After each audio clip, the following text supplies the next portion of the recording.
the QX1 from 1984 and the QX3 from 1987. What are the differences between these two sequencers?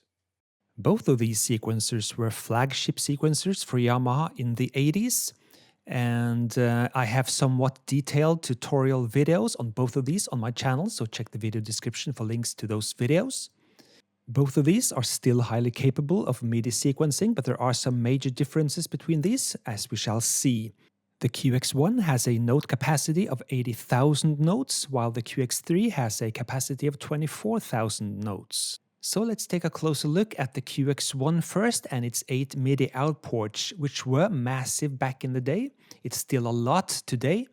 But these are of limited use because the QX1 was really made for the Yamaha TX816 rack and its 8 MIDI modules, which were meant to be driven by the QX1 8 MIDI outports. You see, the QX1 does not record incoming MIDI channel information. You set that information in the QX1 afterwards. And that makes the QX1 quite cumbersome to use with other multi-timbral gear from other manufacturers, etc., which I also show you in the more dedicated QX1 video I have online. You also have tape sync in and out, a click out, and a foot switch jack.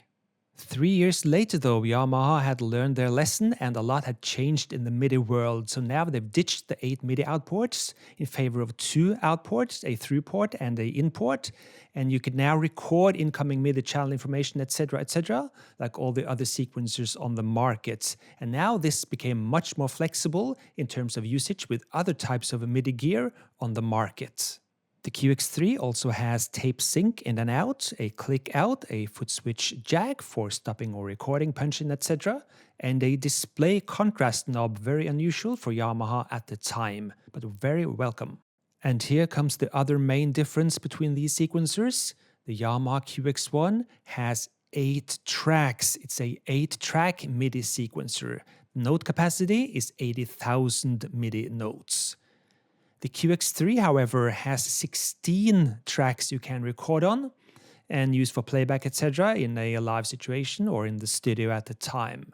The note capacity is 24,000 notes, but in chain play you can expand that to 48,000 notes.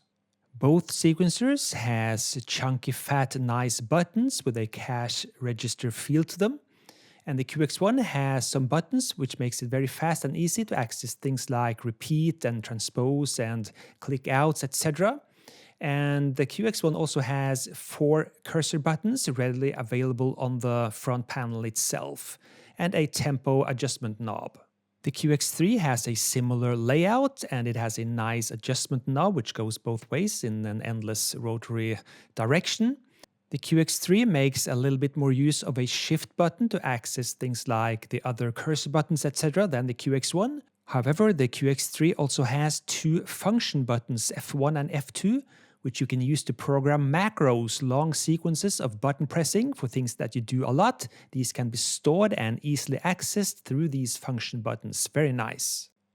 Both sequencers has extensive note editing capabilities and both can record in real time and step time, and with its dedicated set of note insert keys, these were highly popular among classically trained musicians at the time. The QX1 is infamous for its operating system having to read and write to the floppy at all times, making it very slow to use. The QX3 OS is somewhat snappier, but it's still not the fastest sequencer to use.